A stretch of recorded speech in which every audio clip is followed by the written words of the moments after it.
Parents in New South Wales are rightly confused by the response of the Berejiklian government after refusing to shut down schools but then encouraging parents to keep children at home. At times like this, I tell you, people want clarity, and the school's message in New South Wales is anything but clear. Joining me now from Canberra, Sky News political editor, Andrew Kleinell. OK, Andrew, why is there such a confused message in New South Wales?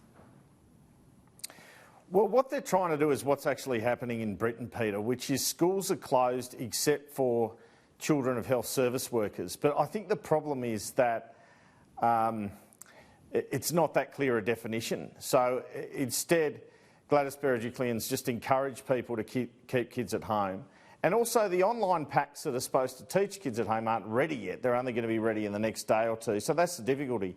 But I heard what you said earlier, and I tend to agree with you that lockdowns are on the way, might be a couple of weeks, in which case it's almost academic, Peter, in a sense, because we're all going to be in that boat. It's not rocket science, It's not rocket science. You go out there and you say all the schools in New South Wales are closed unless you are a health worker. Then every parent knows. Yeah, they could be clearer. Or not. Rather than say they're open but we want you to keep your kids at home, say they're closed unless you are the parent, unless you are a health worker parent. The school's closed. That's it. And I have to say, lockdowns, if we really want to get ahead of this, we must be in lockdown territory, in my view, by the end of the week. In political terms, I'm not a health expert, I'm not. But in political terms, I've driven around Melbourne today, I've had a good look at all the suburbs. There are still people on the street congregating in places where they shouldn't be congregating. We're either serious about this or we're not, because we're going to have the double whammy of our own winter flu season that will hit pretty shortly.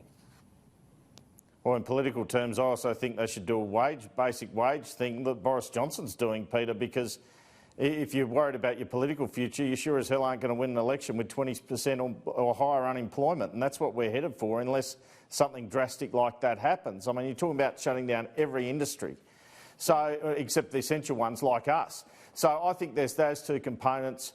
I think the smartest thing you said earlier was if it feels like too early, it's the right time to act. And I think on pandemics you're spot on, and I think you had a view they should have shut the border with China earlier, and you were spot on. And look, I think I'm not a rocket science here, mate. It's not rocket science, and I'm not a rocket scientist. I have just sat there in that building, but on the other side of where you sit for many years. You've been there. Briefings. Yeah. I've heard the briefings, and we can't muck around with this stuff. I've got to ask, why on earth, in the middle of all of this, are there two state by-elections going ahead in Queensland, and statewide local council elections this weekend? Are we mad? That should be called off. How's End of story on that one, Peter. How is the Premier getting away with this? She's saying she's shutting her borders, and then she's encouraging everyone, including oldies, to get out of their homes when they've all been locked up and to go out there into the community at a time when the worst of these cases are starting to peak in Australia. Why? She'll have to change tack on that, so she may as well do it right now. Look, this National Committee of Cabinet, Greg Hunt outlined today, the Health Minister, they're going to talk about stage 2 of shutdowns. Maybe Scott Morrison will implement that tonight, who knows? And I don't know what that means, but that could mean schools, unis, public transport, all those sorts of things. In which case, to be honest, Peter, I didn't know those elections were going ahead. I can't believe they are. Oh, it's crazy. Surely some common sense will happen there. That's ridiculous. Councils. I mean, Greg Hunt has said today, Peter, if you can stay at home, stay at home. I mean, it's almost like a soft lockdown. That's what he's saying, and the good thing about that is a lot of businesses can still work from home, and thank goodness for that. But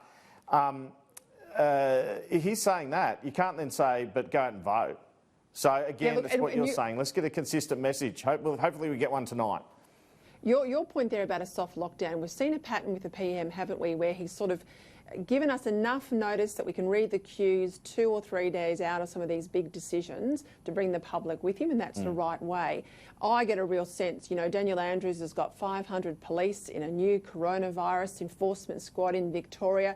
We're going to talk to someone in the UK shortly to see how far and how hard they are now going. I have to say late but I think they are. And obviously New Zealand, I think, is ahead of the game by going early on using the military and police to ensure the lockdown is adhered to.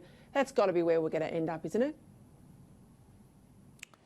Yeah, sadly I think so, because, I mean, on projections at the moment, we're going to have 50,000 cases in a month's time. We've got 2,000 now. We're looking at 50,000 in a month's time. The only hope is this first measure will start to flatten the curve, but we need more to flatten the curve because we don't have enough ICU beds. And I think police will be, we've got a whole lot of problems. You know, we don't have enough protective equipment for doctors. We don't have enough protective equipment for police. You know, maybe one of the reasons it's taking longer than it should is because state and federal governments are frantically working on getting things they should have been planning 2 months ago, frankly, Peter. Yeah, but the sooner you can lock down, the sooner you're likely to flatten the curve. If you can flatten the curve, you hopefully come out of it, I think, in a better state, at least in health terms. I think the economy will be diabolical. Yeah. Oh, yeah, my great hope too, and... Yes. Oh, okay, sorry. Please. No, please. I was just going to say very quickly, my great hope is that Greg Hunt flagged these antiviral drugs today. I think your viewers should hear about that. Let's just hope that works. There's a lot of work, clinical trials being done, and then we can finish it off in 6 months, hopefully. Yeah, and antivirals, people should know, when you get coronavirus, they can help mitigate the worst of the circumstances and hopefully avoid a fatality. And the vaccine's what you take before you have anything to prevent you getting coronavirus in the first place. So that's a much longer 18-month sort of push. Antivirals are what we need now.